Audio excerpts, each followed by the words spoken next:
wazindie ambunini Israeli divuni naini nitahina laditra ajini fagulai eke wazindie ambunini Israeli magaga feuni anjamani trano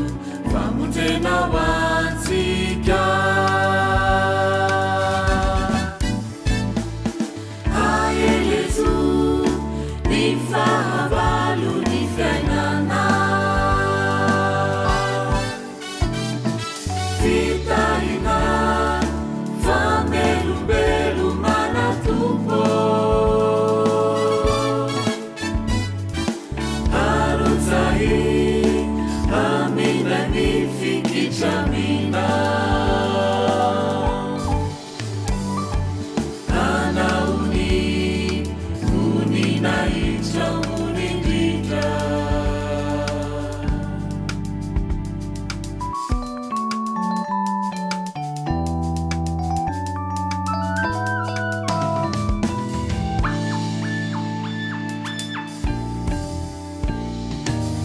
Jamani trani, trani fiainatsika isanandro isanandro tsy tokony ho kivy inona zava-misy na ilay ratsy aza nodrika amin'ny tompo matahotra azy inona tranoainy tena olony tompo